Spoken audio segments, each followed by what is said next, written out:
I'm here tonight to blow the lid off it, to be the whistleblower. I'm sick and tired of the secrets and the lies. It is the secret symbol of the Illuminati, and you're a part of it, and it is the all-mocking tongue.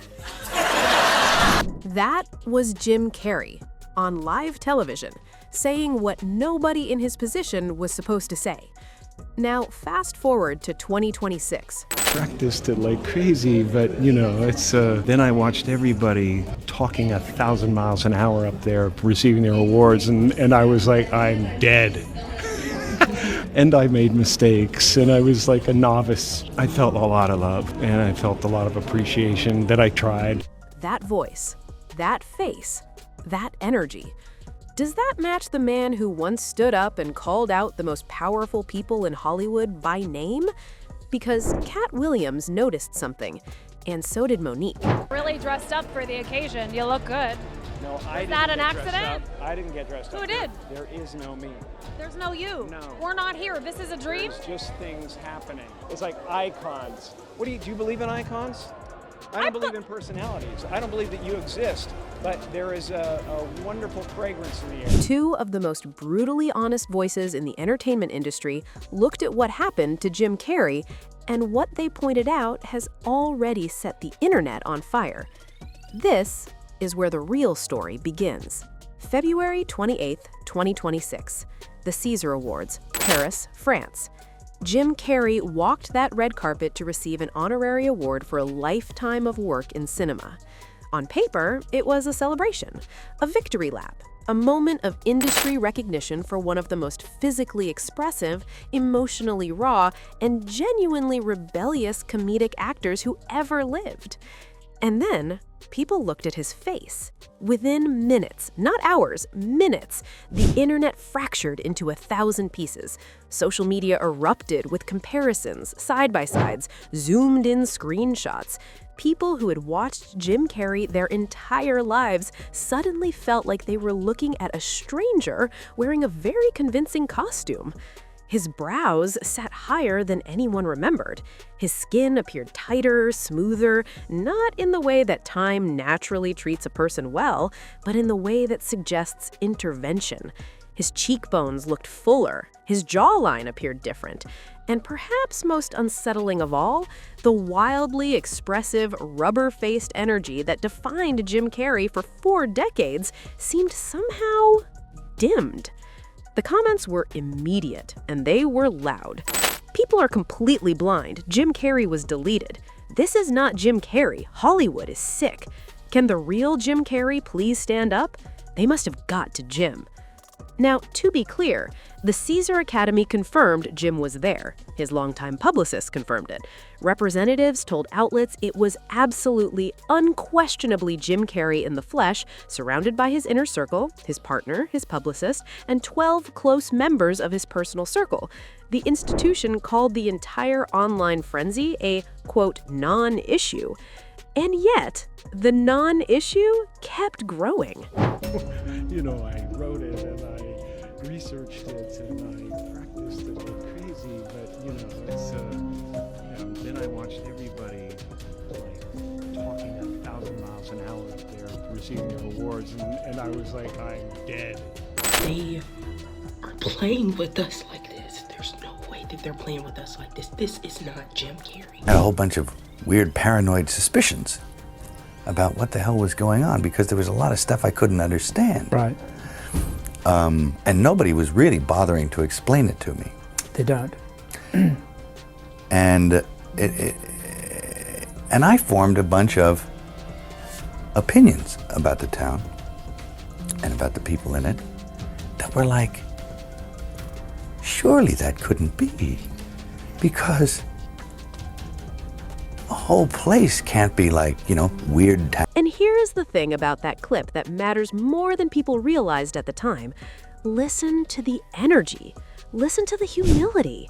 The man who once said Hollywood was spineless, the man who once showed up to a red carpet and told a reporter he came specifically because it was the most meaningless thing he could find to attend, that same man stood in Paris and delivered a 5-minute acceptance speech in French that he had practiced for months. He thanked his daughter, his grandson, his partner. He called it an act of love toward a country and culture he respected. That is not the behavior of a man who sold out. That is not the behavior of someone who forgot who he was. So then, why did he look so different? That is exactly the question Katt Williams and Monique started pulling on, and the thread they found goes much, much deeper than plastic surgery. Here is what you need to understand about Katt Williams and Monique before we go any further. These are not people who speak to get attention. They are people who speak because they have already counted the cost and decided it is worth paying. Both of them have been through the kind of Hollywood machinery that chews people up quietly and spits them out even quieter. Both have paid public, painful, professionally damaging prices for refusing to conform.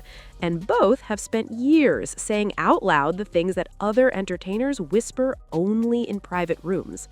So when Katt Williams and Monique both start pointing at the same situation, the same person, the same industry pattern, you do not scroll past that. What Katt Williams and Monique highlighted about Jim Carrey was not simply about his face, it was about the timeline. Think about it chronologically, because the timeline is everything here. 2014, Jim Carrey walks onto the Jimmy Kimmel set and does something that no A-list actor at the height of their cultural relevance had done before. He didn't tell a joke. He didn't promote a movie. He stood in front of a live audience and named the Illuminati on television with cameras rolling. I'm here tonight to blow the lid off it, to be the whistleblower. I'm sick and tired of the secrets and the lies. It is the secret symbol of the Illuminati, and you're a part of it, and it is the all-mocking tongue. Now here is the detail that most people glossed over at the time, and that Katt Williams, with his signature precision, has hammered on repeatedly when discussing how Hollywood operates. The audience did not laugh. Accounts from people who were in Matt's studio that night describe not laughter, but stillness, discomfort, the kind of stillness that settles over a room when someone says something that feels true and dangerous at the same time. The laughter that aired on television, multiple people who claim to have been present say was added afterward, in post-production, layered over the silence to reframe what Jim Carrey said as a punchline instead of a statement. Comedy as cover, that is one of the oldest tools in the industry's toolkit, and both Katt Williams and Monique know exactly how it works because it's been used on them too. Monique has spoken at length about what happens to Black entertainers specifically when they refuse to play the game, when they refuse the favors, decline the compromises, say no to the arrangements that keep the machine running smoothly. She has named names. She has described the blacklisting process in detail, the way that one refusal can quietly, systematically close every door in an industry that controls its own narrative. And what she pointed out about Jim Carrey is this. He was one of the few white male A-listers at the absolute top of his game who was saying the same things that Monique, Katt Williams, Dave Chappelle, and others had been saying for years. He was naming the rot from a position of maximum cultural power. And then, the offers stopped coming. Mel Gibson, to his credit, was one of the first voices to look at the footage from Paris and say what many were thinking but framing incorrectly. While the internet was debating clones and hyper-realistic prosthetic masks, Mel Gibson cut straight through the noise. He didn't see a conspiracy, he saw a symptom. He saw the product of a system he knows from the inside, a system where producers and studio executives use the promise of roles and the threat of irrelevance as leverage to pressure actors into altering themselves. Change your face and we'll change your future. I totally understand if you want to get maybe a hair transplant or a little something done here and there, but what happened to Jim Carrey's face? Gibson described it as manipulative and destructive, not just to bodies, but to the mental architecture of the people who undergo it. Careers hanging in the balance, the slow deterioration of the self, the artist who came in with a vision of who they were and left with a face that belongs to the industry more than it belongs to them. But here is where Katt Williams adds a layer that Mel Gibson did not. Gibson spoke of this as a systemic pressure. Katt speaks of this as a deliberate transaction. There's a difference. Pressure implies that the person stumbled into a difficult situation. A transaction implies that someone sat across a table and made an offer. And Katt Williams has been extraordinarily specific in interviews, in podcasts, in the kind of unedited conversations when a comedian is done performing and just talking, that Hollywood's power brokers do not simply pressure talent, they recruit it. They identify who has leverage, who has platform, who has a mouth that is getting too loud, and they make them an offer designed to change the relationship between that person and the public. You get the surgery, you take the role, you walk the carpet, you smile. You accept the award. And in exchange, the things you said before, the Illuminati comments, the call-outs, the refusals, those get reframed as a phase, a quirky chapter, performance art, something the audience eventually laughs about instead of something they were meant to act on. Monique has described this reframing process in almost surgical detail, the way that a truth teller gets slowly repositioned in the public imagination as eccentric, unstable, or difficult, until by the time they speak again, the credibility has been quietly relocated. And what happened to Jim Carrey's credibility after the Kimmel appearance? He became a meme. The all-mocking tongue became a gif. The moment he risked the most became the moment most people remember as funny. And when you ask the average person today what they think about Jim Carrey's Illuminati comments, they smile. They laugh. They say, "Oh, that's just Jim being Jim." Exactly as designed. Now, here is where this story takes a turn that the clone theorists were circling without ever landing on. Jim Carrey has openly admitted, on camera, in interviews, with full comedic delivery, that he uses decoys. Done this a few times now, and it's using a decoy. I'm sorry, a decoy? Using a decoy, it sounds so ridiculous, but it works like a Like charm. a double? It's fantastic. Using a decoy, it sounds so ridiculous, but it works like a charm. Like a double? Jim Carrey double. Well, yeah, that's And amazing. so what I do is I send him off in one direction, sucks all the press in that direction, and I can just have my day. And Whatever you just wanna go do. wherever I want, totally unmolested. It's fantastic. He said it, laughing, in full character, because that is Jim Carrey's genius. He tells you the truth and wraps it in enough performance that you cannot be sure whether to believe it. This is also, by the way, the same man who spent an entire film production believing that Andy Kaufman had taken paranormal control of his body, who described floating through space, untethered from identity, who sat in an interview and told a reporter to their face that there is no him, no you, that none of this is real. Really dressed up for the occasion. You look good. No, I didn't that an get dressed accident? up. I didn't get dressed up. Who did? There is no me. There's no you. No. We're not here. This is a dream. There's just things happening. It's like icons. Do you believe in icons? I don't believe in personalities. I don't believe that you exist, but there is a wonderful fragrance in the air. Katt Williams has talked about this specific type of entertainer, the ones who use philosophy and performance as a shield, because the alternative is saying something unprotected and facing what comes next. He described it as a survival mechanism that the industry actually encourages, because an artist who has detached from their own identity is an artist who is much easier to redirect. You cannot threaten a man who says he doesn't exist, but you can change his face. And here is the detail that Monique's perspective brings into sharp focus. The physical transformation is not just cosmetic, it is communicative. In an industry built on image and symbol and the subconscious language of appearance, showing up with a new face is a signal. It tells the people who run the machine something very specific. I am back. I am compliant. I am ready to work within the terms. Monique has talked about the inverse of this, what it looks like when a Black woman in Hollywood refuses to send that signal, refuses the stylist, refuses the procedure, refuses the rebranding. And she described in uncomfortable detail the consequences of that refusal, the silence that follows, the doors that close, the colleagues who stop calling, the roles that evaporate. Jim Carrey's transformation, viewed through her lens, is not just about vanity, it is about survival. It is about a man who once had enough power and cultural currency to say whatever he wanted, finally reaching the point where the industry's patience ran out and making a choice. A very expensive, very visible, very permanent choice.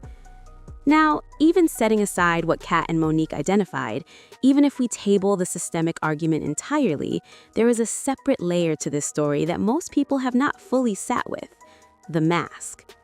On March 2nd, 2026, a makeup and special effects artist named Alexis Stone posted on Instagram claiming that what we all saw on that red carpet in Paris was him, Alexis Stone, wearing a hyper-realistic Jim Carrey mask and prosthetic costume. He posted what appeared to be photographic evidence. The post went viral almost instantly. And then AI detection tools flagged the posted image as 97% likely to be digitally manipulated. So either Alexis Stone faked his claim of being a fake Jim Carrey, which is so layered it almost becomes performance art in itself, or something else is going on that nobody has fully mapped yet. Here is what makes this relevant beyond just internet chaos. Jim Carrey has direct, documented, first-hand experience with the CIA's disguise and psychological endurance. He has talked about it publicly. I told Ron Howard I couldn't do the movie. Then Brian Grazer came in and came up with a brilliant idea, which was to hire a gentleman who is trained to teach CIA operatives how to endure torture. And so that's how I got through The Grinch. He said, eat everything you see. And if you're freaking out and you start to spiral downward, turn the television on, change a pattern, have someone you know come up and smack you in the head, punch yourself in the leg. So it was, or smoke as much as you possibly can. So I was this Grinch sitting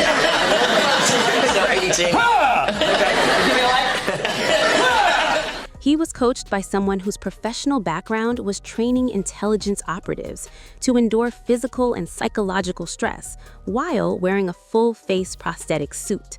This is not speculation. This is Jim Carrey's own account. And it connects to something that is genuinely historically documented. The CIA and FBI have been developing and deploying hyper-realistic human masks for decades. There is confirmed footage of a CIA disguise specialist sitting inside the White House in the Oval Office beside the President of the United States while wearing a full face mask, and the President did not notice until she removed it herself. We made a second one that turned me into a younger, prettier woman. I loved this mask. So we went to the White House, we went in the Oval Office. So I showed him some photographs of disguises we had done for him when he was chief of disguise. I said, you might remember these. He did. I said, so I'm here to show you the next level. He said, so show me. I said, well, I'm wearing it and I'll take it off and show it to you. And he said, no, don't take it off. And he got up, he came out, walked and he looked, he went behind me, he was checking it out. He went back, he sat down and he said, take it off. So I just peeled off my face. Bush really liked it. Bush was smiling. 10 years later, I got a copy of a photograph that they had airbrushed the mask out. And this is the only photograph I ever got. So I'm sitting in front of the president's desk with my hand in the air, holding the mask, showing it to him, and they airbrushed it out. They airbrushed the mask out? Yeah, it was classified. Katt Williams has made the point repeatedly, and this is one of his most consistent themes, that when you understand the infrastructure of deception that exists at the highest levels of government and industry, you stop dismissing things as conspiracy theories and start asking better questions. The question is not whether a realistic mask is possible. We know it is. The question is not whether Jim Carrey has worked with people trained in that world. He has told us he has. The question is, what would the motivation be? And that is where Monique's framework becomes essential.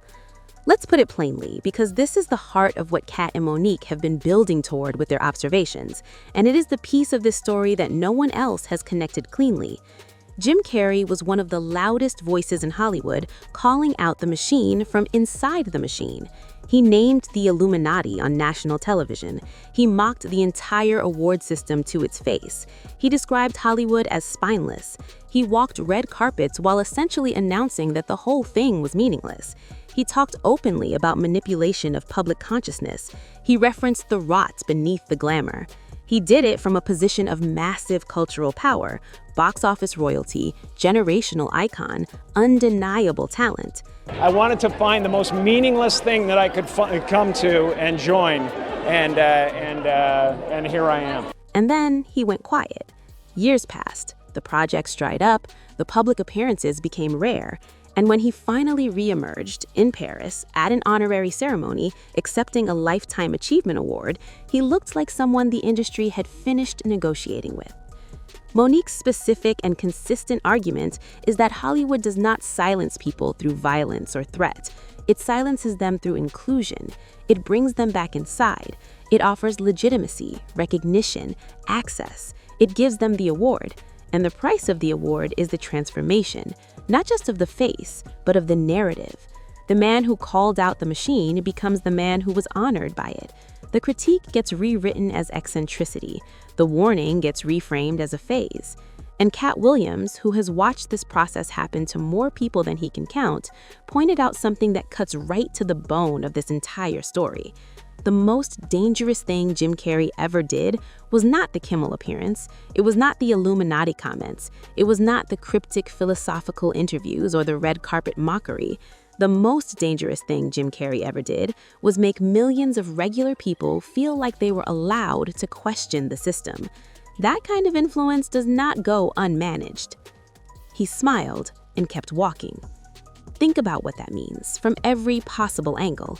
If it was really him, a man who built his entire career on explosive, unfiltered physical expression, and someone shouts that accusation at him, the old Jim Carrey would have stopped, would have turned around, would have made a face so unmistakably Jim Carrey that no one would ever question it again. That would have been the most Jim Carrey possible response. Instead, he smiled and kept walking. Monique would tell you that is the behavior of someone who has been coached on exactly how to respond. Katt Williams would tell you that is the behavior of someone who understands that the camera is still on and the wrong reaction has consequences. Neither of them is saying Jim Carrey is dead. Neither is claiming he was cloned or replaced by a body double in a hyper-realistic prosthetic. What they are saying is far more uncomfortable than any of those theories. They are saying he changed, and they are saying he did not change alone. Here's the part of the story that goes beyond Jim Carrey, and this is where Katt Williams gets genuinely prophetic. We are living in a moment where the tools to manufacture reality outpaced our ability to verify it. Deepfakes have been around long enough that most of us could spot the early ones, but the technology does not stay still. It improves every cycle. A nonprofit study of over 1,000 teenagers found that roughly 35% had been actively deceived by AI-generated content they believed was real. Another 41% had encountered content that was real, but framed in a deliberately misleading way. And 22%, more than 1 in 5, had shared information that later turned out to be fabricated. These are not people who lack intelligence. These are people navigating an information environment specifically engineered to blur the line between authentic and manufactured. I also believe that we may get to a point in our society where you can't believe anything unless you've seen it with your own eyes or you get the content from some really trusted. Katt Williams has been saying a version of this for years, not in the language of media studies academics, but in the language of someone who grew up watching the entertainment industry manufacture narratives about real people and sell them as truth. He talks about the way that public perception is a product. It's built, packaged, distributed, and consumed just like any other commodity. And the people who control the packaging control the story. Jim Carrey's face became a story the moment it changed. And what Katt noticed, and what Monique reinforced, is that the story it told was not written by Jim Carrey. The plastic surgeon on YouTube dissecting his transformation with clinical precision, the AI detection tools flagging the Alexis Stone post, the Caesar Academy representatives issuing careful, measured responses, the publicists confirming attendance without addressing appearance, the fan comments, the memes, the debates, all of it created a specific kind of noise. And noise, as any intelligence operative will tell you, is one of the most effective tools for burying a signal. The signal, the thing Katt and Monique kept pointing back to, is the timeline of what Jim Carrey said when he said it, what happened after, and what he looks like now. Everything else is noise. Let's give the clone theorists their due for a moment, because even though the specifics are wrong, the instinct is not entirely off base. When people looked at Jim Carrey in Paris and said that is not him, they were not being irrational. They were responding to something real. Something had changed so dramatically that the pattern recognition software built into human perception, the same software we use to recognize faces we have known for decades, was flagging an anomaly. That instinct is worth respecting. Where the clone theory fails is not in the feeling, but in the explanation. The feeling, this person seems fundamentally different from who I knew, is valid. The explanation, DNA was harvested and replicated in a remote laboratory, is where it falls apart under examination. Katt Williams would say, you do not need to clone a person. I had a gut full of the whole industry. I mean, it's a very strange place, Hollywood. But it's an odd place. And you imagine all these horror stories there that you think, boy, it seems as if I'm being sacrificed over here. No, that couldn't be true. And then you realize that it is true.